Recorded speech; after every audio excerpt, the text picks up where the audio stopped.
Yo, what's going on, guys? It's Mike Reed here, and I'm back again with yet another toy review for you guys. So, for all the cat lovers out there, this toy review should be quite the treat, as we got a brand new Bakugan here for you guys. Sorry, I got a random ping from Discord. That's kind of fun. But anyway, this is the Bakugan Geogan Rising. Hold up, I with the camera. Bakugan Geogan Rising Ferascal Ultra. Yes, this is one of few Bakugan in this series that isn't some dragon or some mythical creature. It's literally just a house cat. That's pretty much all Ferascal is. Just a house cat. So there you go. So here is Ferascal Ultra right there with the nice sort of logo right there for Ferascal Ultra. We have the logo up here for Geogan's Rising, and then we get a nice artwork shot of Ferascal herself and all of her feline goodness. Moving on to the back of the box, we have the Bakugan Geogan Rising logo again with a nice CG render of the Ferascal Ultra toy itself. And of course all the goodies you get inside, as well as the fan app. And then we do have the the Leap Open Baku Action right there, and then we have all the little other figures for the lineup. And if you guys remember my last video on Pyrus Velcron, who happens to be right here, Velcron Ultra, I actually somewhat hinted at Ferascal Ultra actually being reviewed, and well, if y'all noticed, whether y'all noticed or not, there we go. This is the one I was talking about, so. With the box now out of the way, and shifting the camera back somewhat towards the center, let's go ahead and take a look at the, let's take a look at the stuff that we get included with Ferascal Ultra. So of course you get your standard gate card, which of course are pretty much all the same on the back. Once you flip it over, we get a nice CG render. I believe this is, oh god, what is her name? I know it's supposed to be, she's supposed to be a bee. Hold on. I think was she new to Geogan Rising? No, I think she was from last season. Hold up. Hang on a second, guys. I actually need to look up who this is because I can't remember what the name was. So, give me 1 second. Barbatra. There we go. This is a Ventus Barbatra from Armored Alliance. Sorry about that, guys. I completely forgot the name of this thing. I was almost about to call it Bee Striker, but no, that was actually... That's a completely different Bakugan. Somewhat related, but not exactly. So there you have a nice render of Barbatra right there with, of course, these stats going down for all of the G powers right there listed out. Not going to bother reading those. So you guys take a look at that if you want. And with all that being said, that is the gate card. Alright, so next up in the pack, we do get a couple of Baku cores, but of course I don't show those here on this series anymore. So you can move swiftly on to the ability card, which of course is Sonic Scream. This is kind of interesting as we get a nice artwork of Ventus Spartillion fighting against a Ventus Velcron. And Velcron's doing the actual Sonic Scream right there, which is kind of cool. And then we have the Baku action right there, which of course says plus 10 damage and a symbol, which I don't know what that is. I'm assuming that means you search out a card or something like that. And of course you have a 5 energy cost right there to actually get this card out. Then on the back you have your standard background and your little symbol right there.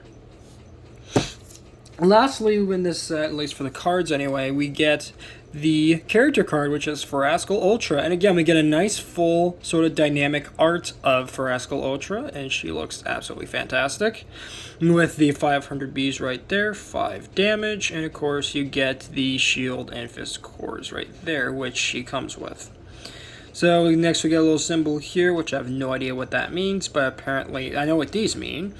So the green fist, that gives you a plus 500 B if you land on that, and for the shield, if you land on a shield core, you get a plus 5 damage symbol right there. So that's pretty cool.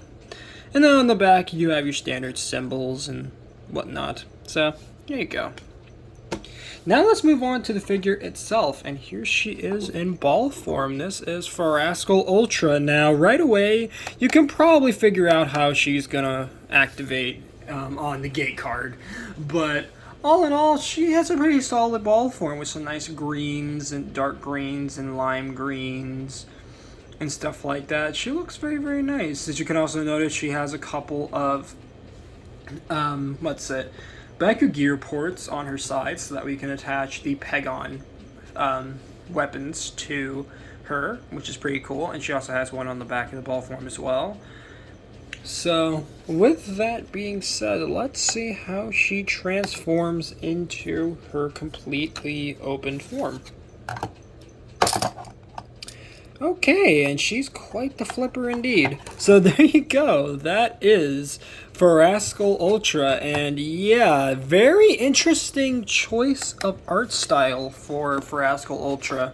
In the show, at least, or from the little screenshots we've gotten from the show, she's normally stood on her four legs, but on this one, she's oddly standing up in a bipedal fashion, almost looking like a kangaroo mixed with a cat. Very, very strange design for this figure, but all in all, it's still a solid figure. I mean, and also, there's a lot of hollowness going on the back of the head, so you might not, so other people who have this figure might not like that too much, this sort of hollowness in the back. I mean, look at that. She has a pistachio shell for a head. And then right inside of her head, she has the B power listed there, so that's kind of fun. I don't know why they couldn't have just put it under the tail or something, but okay. Or maybe even maybe behind one of the ears. No idea. They just had to place it right inside her head. So that's fun. And let's take a look at Ferascal Ultra up close here. She actually has some really nice details for the cat face, as you can see with the sort of mouth detailed there. Tiny little green schnoz right there.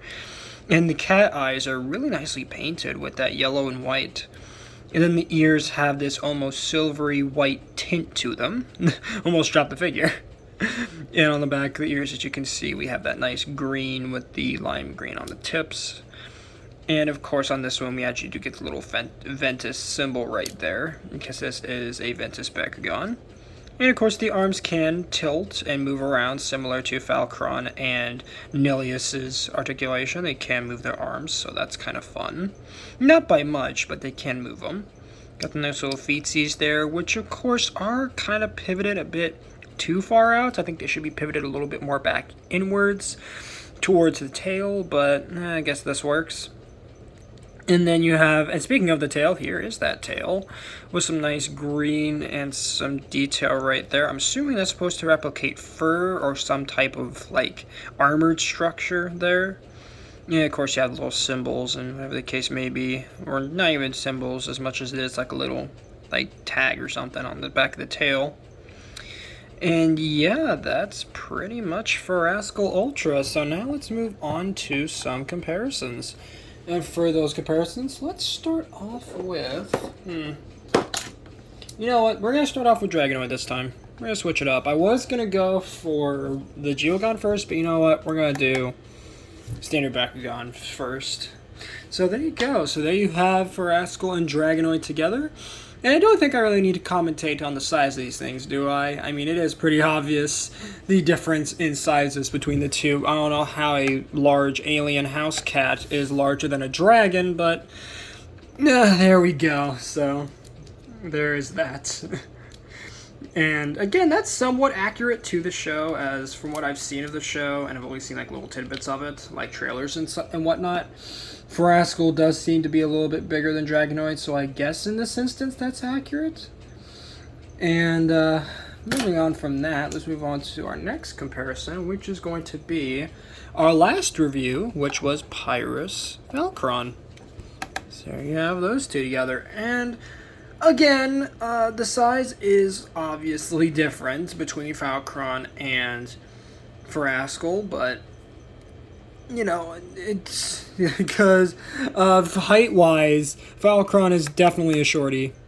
But the wingspan, though, let's see, is that actually wider than Ferascal? Hold on.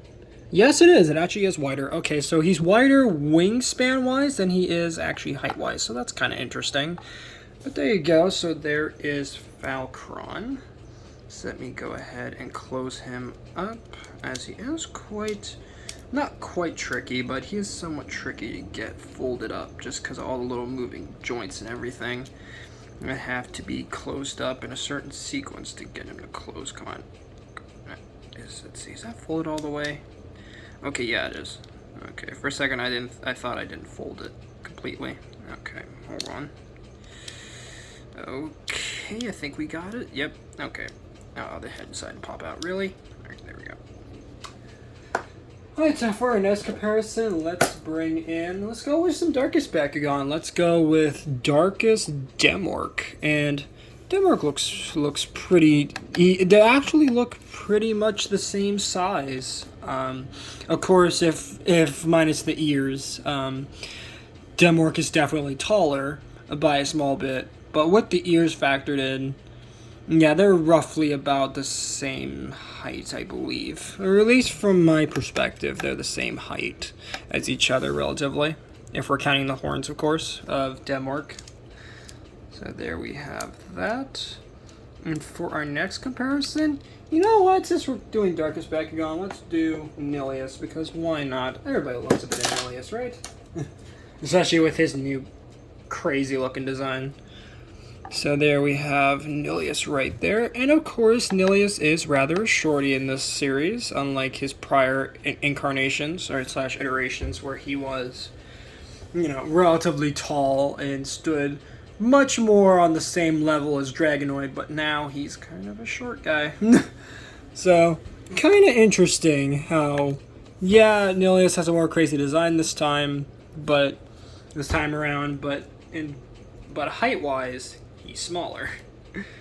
Even though in previous iterations of the character, he was always around the same height as Drago, but,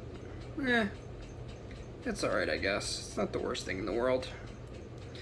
So, and of course, closing him up is an absolute nightmare because of the heads always getting in the way of everything. Alright, let's see how this goes. Okay, I think I kind of... Oh, I need to fold this down, that's why. Oh god, this is not fun. This is not... Okay. I need to fold the legs in first before I do that. Okay. As you guys can tell, I'm having a hard time closing up Nilius in the background here.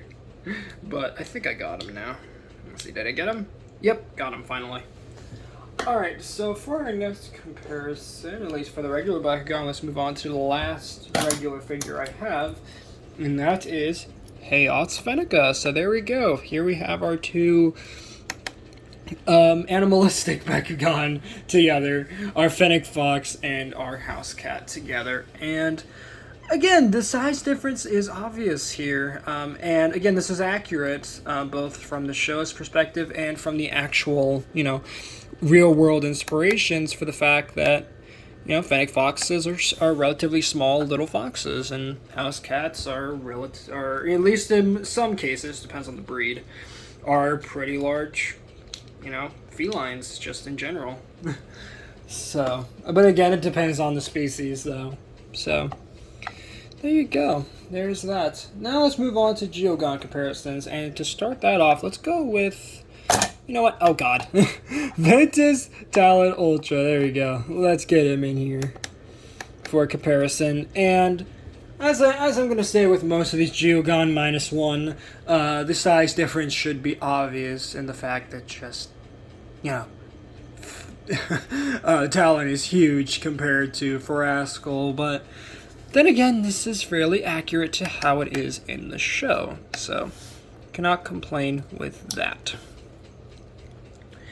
Moving Talon out of the way, let's grab out, you know what, we're going to go with the larger ones to continue with that, and let's do Montrapod, Darkest Montrapod there.